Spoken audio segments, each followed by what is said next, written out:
तो हेलो बच्चों, second part में इसमें क्या मैं जैसे बताया था कि आप लोगों को इसमें क्या बात करने वाला हूँ। अलग अलग पॉइंट्स पे अलग अलग चार्ज रहते हैं। जैसे वो वाला चार्ज पहले वाला जो चैप्टर में पढ़ाए थे, अलग अलग चार्ज 3 4 5 चार्ज ऐसे रखे हुए हैं। और उनकी वजह से क्या होगा, हो सकता है कुछ निकालने को बोल सकता है, जीरो वाला बात हो सकता है, या फिर इलेक्ट्रिक लाइंस इलेक्ट्रोस्टैटिक पोटेंशियल निकालने को बोल सकता है, मतलब कुछ भी बोल सकता है। तो इस टाइप के क्वेश्चन से बात करते हैं। ये भी आपके लगभग 3 या 4 क्वेश्चन आए हुए हैं, 3 4 रिपीटेड क्वेश्चन रहते हैं जरूर। तो इसमें देखते हैं। तो सबसे पहला क्वेश्चन आपके स्क्रीन पे दिख रहा होगा। तो इस क्वेश्चन को आप पढ़ो ध्यान से, ठीक है? कंफ्यूज मत होना, ध्यान से क्वेश्चन को पढ़ो। इस क्वेश्चन को ध्यान से पढ़ो। एक दिया हुआ टी क्यू, एक दिया टू क्यू चार्ज है, एक क्यू माइनस क्यू चार्ज है, तीन वर्टिसेस ट्रायंगल पे रखे हुए हैं। तो इस क्वेश्चन में हमें क्या निकालना है कि इलेक्ट्रिक फील्ड लाइंस और उनके बारे में, पोटेंशियल के बारे में बताने की बात पूछ रहा है। सेंट्रॉइड, अच्छा सेंट्रॉइड क्या होता है? किस ट्रायंगल है? किसी भी ट्रायंगल का सेंट्रॉइड जो होता है ना, अगर मान लो एबीसी कोई ट्रायंगल, उसका सेंट्रॉइड जो होता है उसके सेंटर, इस ट्रायंगल का सेंटर मतलब यहां से डिस्टेंस और यहां से डिस्टेंस और यहां से डिस्टेंस सेम होना चाहिए, उसी बोलते हैं। मान लीजिए एक्स है तो एक्स है तो एक्स होना चाहिए, इसी बोलते हैं सेंट्रॉइड। उस सर्कल का, सर्कल नहीं है, ट्रायंगल है, ट्रायंगल का सेंटर, इसे बोलते हैं सेंट्रॉइड। तो इस पे मान लेते हैं यहाँ पे पहला चार्ज, देखो पहला चार्ज लेके आया टू क्यू, तो यहाँ पे है ये हमारा चार्ज है माइनस क्यू, ये हमारा चार्ज है माइनस क्यू। थोड़ा आइसोसेलेस वाली फीलिंग आती है, आइसोसेलेस ट्रायंगल की। अरे दोनों साइड जो इक्वल होता है वही वाला।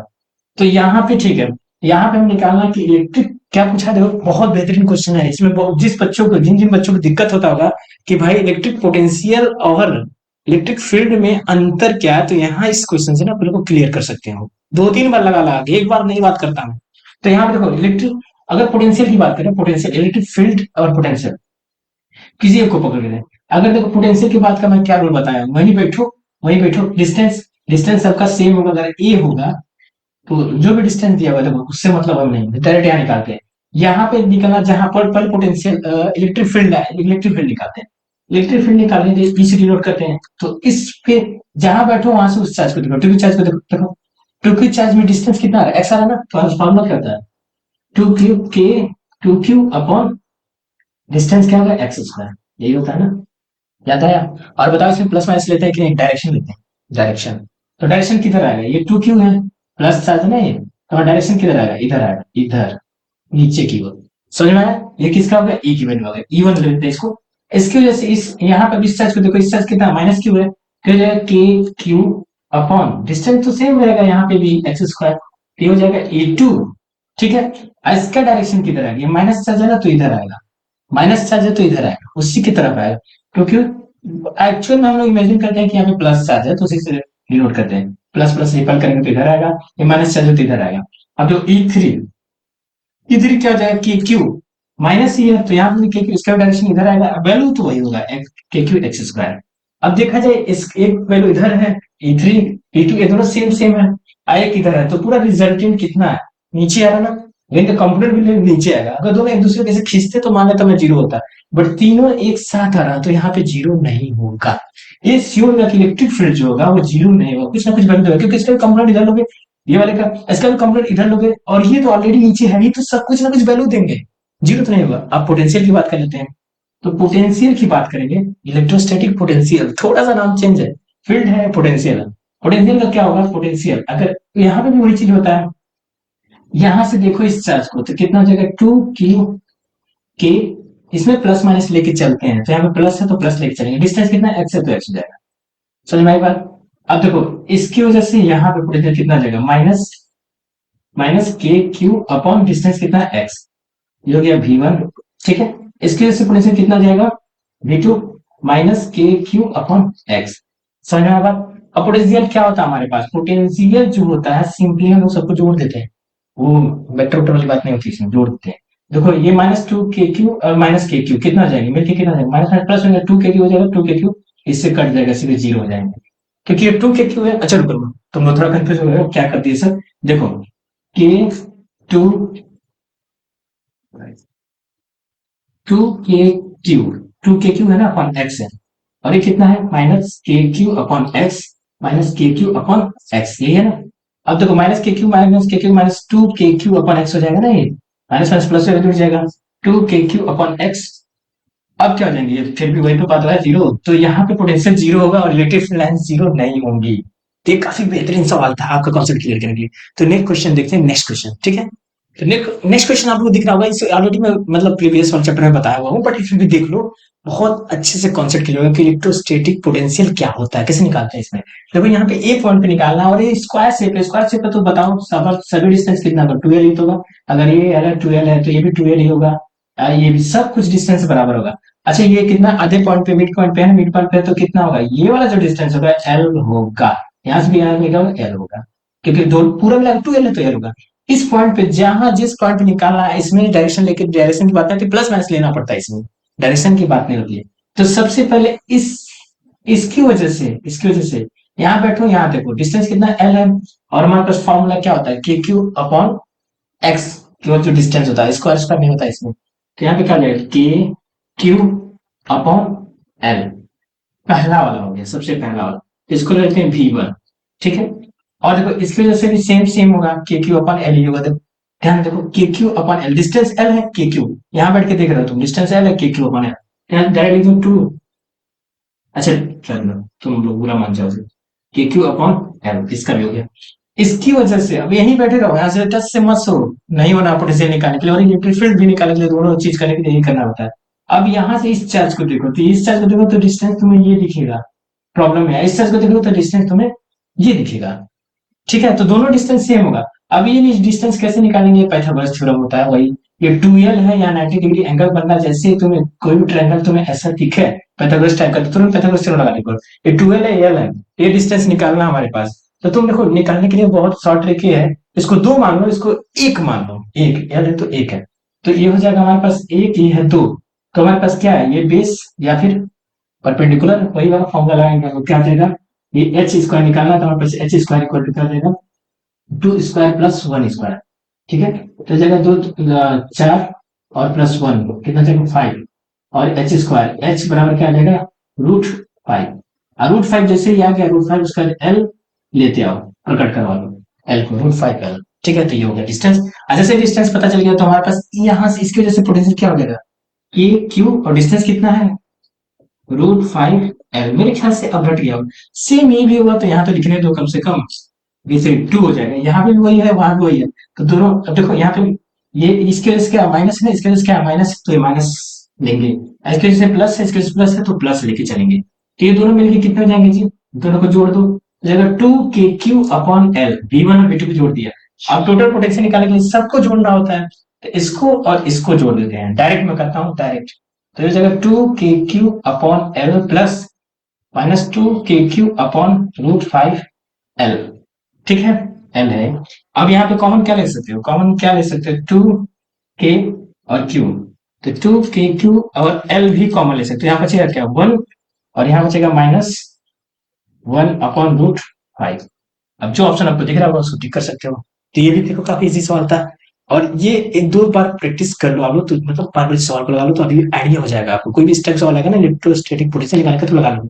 अगर इलेक्ट्रोस्टैटिक पोटेंशियल निकालने को लगा तो सिंपली फॉर्मूला क्या हो जाएगा, देखो के क्यू अपॉन आर होता है, आर बस होता है, तो यहाँ से देखो इस डिस्टेंस को कितना है, एक्स है, तो एक्स लिख देंगे बस, स्क्वायर मत करना, स्क्वायर मत करना, ठीक है। ये हम क्या निकालना है, पोटेंशियल निकालना है, तो स्क्वायर नहीं करना है, और प्लस माइनस लेके चलना, तो यहाँ प्लस है तो प्लस लेके चलेंगे। V2 कितना हो जाएगा, इस चार्ज को देखो तो सेम वही होगा, के क्यू अपॉन एक्स, यहाँ पे कितना है माइनस है तो माइनस लेके चलेंगे, तो माइनस लेके चलो, हो गया सिंपल।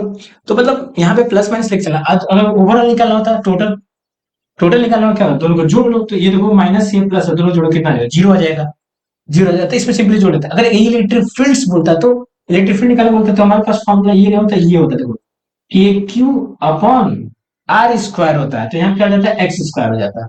और यहाँ पे क्या होता है, डायरेक्शन लेके चलते हैं, मतलब ये नहीं प्लस माइनस नहीं लेके चलते, डायरेक्शन ऐसे लेके चलेंगे तो इसका डायरेक्शन किधर आएगा, प्लस आ जाए तो इधर जाएगा, समझ में। इसका क्या हो जाएगा यहाँ पे, तो यहाँ पे ये E1 हो गया, E2 हो गया, इसका हो जाएगा के क्यू अपॉन वही होगा सेम एक्स स्क्वायर होगा, डायरेक्शन माइनस चार्ज है, माइनस चार्ज है, लेकिन और इसका डायरेक्शन क्या होगा, इधर आएगा। तो ये थोड़ा सा अंतर है जो मुझे बताना लग रहा था जरूरी है, तो इसलिए बता दिया, तो इसको भी देख लेना। तो ये क्वेश्चन आपको दिख रहा होगा, इसमें थोड़ा सा मिक्सअप चीजें, इंटीग्रेशन डिफरेंशिएशन वाला भी टॉपिक थोड़ा सा है इसमें, और ये आता है, क्यों आता है, कारण एक ही है कि एक फॉर्मूला होता है, electric field equal to dv upon dr। अभी क्या है, dv upon dr, electric field equal to, थोड़ा सा इस फॉर्मूले को अगर आपको थोड़ा सा अच्छे से प्रूफ टाइप के समझना है तो इसको ए लिख सकते हैं, dr को इधर भेजें तो ये हो जाता है, ठीक है, dv यहाँ हो जाएगा और माइनस का यहाँ चलेगा, ठीक है। अब देखो यहाँ पे क्या dr चला गया, थोड़ा सा समझना कि हाँ ये फॉर्मूला सही है कि नहीं। देखो इलेक्ट्रिक फील्ड का फॉर्मूला क्या होता है, के क्यू अपॉन आर स्क्वायर होता है ना। और ये क्या डी आर, मतलब बड़े लेवल कहेंगे तो आर कहेंगे, आर हो जाएगा। और पोटेंशियल का फॉर्मूला क्या होता है, के क्यू अपॉन आर क्यू होता है। तो ये आर से आर कैंसिल, तो के क्यू अपॉन आर, के क्यू अपॉन आर। इस तरह से शॉर्ट ट्रिक से आप इस फॉर्मूले को याद कर सकते हो, हाँ फील की तरह कि हाँ ऐसे है तो ऐसे याद कर सकते हो। अब लेकिन देखो ये तो चीज ठीक है, ये समझ में आ रहा आपके पास। अब देखो जैसे ही इस तरह से रहेगा डीवी अपॉन डी आर रहेगा, तो आपको पता है क्या करना पड़ता है, डिफ्रेंसिएशन करना पड़ता है। कोई भी टर्म रहेगा उसको डिफ्रेंसिएशन करना पड़ेगा। और जैसे ये डी आर को इधर भी यहाँ पे मल्टीप्लाई हो गया, तो आपको इंटीग्रेशन करना पड़ेगा, इंटीग्रेशन। जब मल्टीप्लाई वाला केस रहेगा आपको इंटीग्रेशन करना पड़ेगा। जैसे क्या डीवी है ना, DV equal to E dot D R, हाँ इसमें माइनस चलता है, दोनों फॉर्म में माइनस चलता है।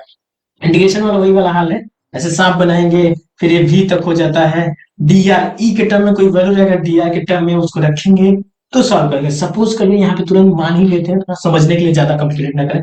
ई की वैल्यू सपोज कर डी आर रहेगा, ऐसे रहेगा R square plus R plus one, ऐसे रहेगा। तो इसमें आप क्या करना, पुट कर देना R square plus R plus one. इसका इंटीग्रेशन कर देना कहां से कहां तक का, डी आर, जो भी लिमिट दिया रहेगा आपका। इंटीग्रेशन का रूल आपको याद होगा, याद है, याद होना चाहिए। नहीं याद है तो देखो, इंटीग्रेशन का जो रूल होता है, एक्स की पावर अगर कोई होता है तो N plus one upon N plus one करते हैं, डिवाइड करते हैं, प्लस करते हैं। और उसमें क्या होता है, माइनस करते हैं, वही चीज माइनस करते हैं। तो यहाँ पे क्या हो जाएगा, R two plus one divided by two plus one, समझ में आया? यहाँ पे क्या है, plus R, R one plus one divided by one plus one, ठीक है। और यहाँ पे क्या हो जाएगा, एक कांस्टेंट का क्या हो जाता है, आर हो जाता है। इस तरह से इंटीग्रेशन हो जाता है, ठीक है। ये छोटे छोटे सवाल आ जाते हैं, इससे आप तुरंत समझ सकते हो कैसे लगाना। डिफरेंशिएशन वाली बात आएगी तो इसमें क्या रहेगा कि इसको वाला केस देखते थे, E equal to D B upon D R है ना, माइनस का चलता है। तो बी की वैल्यू दिया रहेगा, बी की वैल्यू कैसे रहेगा, क्या दिया रहेगा, आर के टर्म में ही रहेगा, R square plus two R plus one, ऐसे दिया रहेगा। और क्या कहते हैं, डी आर कर देना। फिर क्या कहते हैं, यहाँ पे डिफ्रेंशिएशन करने के लिए ये टू आर हो जाता है, एक कम हो जाता है, फिर ये टू हो जाता है, एक और कम हो जाता है। इस तरह से ये आपका इलेक्ट्रिक फील्ड का आंसर हो जाएगा, समझ में आया? जो डिफरेंशिएशन डिवीजन पढ़े होंगे उनको समझ में आएगा, जो बाकी लोगों से उड़ गया होगा, लेकिन बहुत ऊंची तरीके से समझा दिया। इससे छोटे छोटे एक नंबर के सवाल आ जाते हैं, तो ये देख लेना। इसमें थोड़ा सा ये पार्ट इंक्लूड है, इसीलिए मैं इस चीज को समझाना पड़ा हूँ। तो अब क्वेश्चन पे आते हैं, ठीक है। तो बच्चों डिफरेंशिएशन इंटीग्रेशन की बात हो रही है तो उस पर एक सवाल भी लगा लेते हैं। और देखो मैं बताया ना, हर साल एक सवाल आता है, 2021 का एक सवाल आया भी था जिसमें दिया तो क्वेश्चन आपके स्क्रीन में दिख रहा होगा, यहाँ से ध्यान से पहले क्वेश्चन को पढ़ो। और इसमें देखो क्लियर हो रहा है कि भी की वैल्यू दिया हुआ 3x², दिख रहा ना, भी की वैल्यू दिया हुआ 3x², ठीक है। ऐसे ही सवाल लगेगा 3x², अगर x दे दिया ना, तो जो हम फॉर्मूला नहीं पढ़े थे याद करो, अभी जस्ट क्वेश्चन पर लिखा था, ई इक्वल टू माइनस का D V upon D R, जो लिखा था ना फॉर्मूला। देखो भी है आर ये डर नहीं होता, छोटे इंस्टेंटेनियस चेंज के लिए डी हो जाता है। तो यहाँ पे minus DV upon D R, formula जो लिखा था मैं, तो यहाँ से अब बोल रहा जो आर होता है डिस्टेंस, डिस्टेंस होता है पता। यहाँ पे एक्स के टर्म में दिया है, तो यहाँ पे मीटर बोला ना, मीटर की बात कर रहा है ना, जो मीटर वाली बात कर रहा है, डिस्टेंस ही होता है मीटर वाली बात। तो यहाँ पे चेंज कर लेना फॉर्मूला आप थोड़ा सा, फॉर्मूला ये हो जाएगा आपका ई इक्वल टू माइनस का डीवी अपॉन डी एक्स, वही है डिस्टेंस है, जहां कभी कभी डी आर ले लेते हैं, कभी डी एक्स ले लेते हैं, दुनिया भर का इन सब का चलता रहता है, आप बताइए सर जी। तो यहाँ पे क्या हमें निकालना है कि भी को भी वैल्यू दिया, भी की वैल्यू, भी की वैल्यू से पुट करेंगे, तो E equal to minus D, अभी की वैल्यू करना है 3x²। अब बात आती है, इतना तो समझ में आ गया हमें, अगर डिवाइड होता है तो क्या करना होता है, डिफरेंशिएशन, अगर मल्टीप्लाई होता है तो क्या करना होता है, इंटीग्रेशन। तो यहाँ पे डिफरेंशिएशन करना है, इसका डिफरेंशिएशन करेंगे तो 3 दूना 6, 6, 3 टू 6, पता ना, इसको मल्टीप्लाई करते हैं 3 टू 6, एक पावर कम हो जाता है, क्लियर है, एक पावर कम, दो में से घटेगा तो एक। तो ये हमारा -6 क्या हो गया, इसका डिफरेंशिएशन हो गया। अच्छा ठीक है, अब वैल्यू पुट करने की बात आती है, 1 मीटर है, 0.2 मीटर दिख रहा है वहां पे वैल्यू पुट कर। अच्छा ये किसका कॉमा जब भी रहेगा तो समझ लेना आप लोग, एक्स और वाई की वैल्यू दिया हुआ है। एक्स वाई क्या है, एक्स वाई क्या है, क्योंकि स्टार्टिंग में ही सीधे बोल दिया था ना, क्वेश्चन देखो दिख रहा है एक्स वाई जेड एक्सिस, तीनों एक्सिस लेके चल रहा है, तो पहला एक्स की वैल्यू, दूसरा वाई, वाई की वैल्यू है।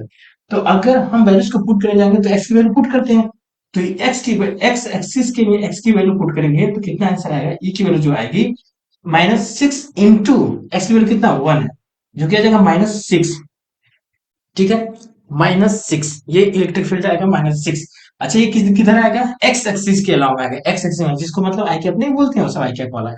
बाकी छोड़ ले, एक्स एक्सिस डिनोट किया लिखे हुआ मेंशन किया तो इसकी जरूरत नहीं है, बट एक्स एक्सिस के अलावा आएगा, ठीक है।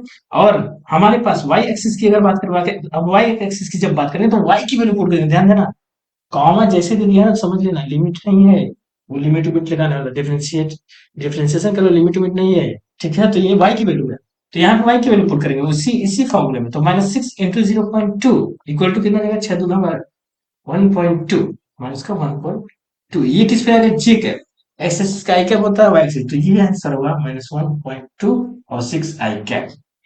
क्लियर है। तो ऑप्शन जो भी आपको दिख रहा है -6 अलोंग एक्स एक्सिस वाला, -6 अलोंग एक्स एक्सिस वाला क्या आंसर होगा। आपको वाई एक्सिस की वैल्यू नहीं दिया होगा, वाई एक्सिस पे कितना होगा तो नहीं दिया, तो वाला आंसर नहीं हो सकता। तो इस तरह से लगाना, ध्यान देना। ये जो वैल्यूज रहेंगे, सपोज करो आपके वैल्यू इस तरह ना हो कि 1 मीटर 2 मीटर 3 मीटर ऐसे रहता, तो इसका मतलब क्या है, ये एक्स की वैल्यू है, वाई की वैल्यू है, जेड की वैल्यू है। समझ में आ रही बात। तो ये चीज समझने वाली बात थी यहाँ पे।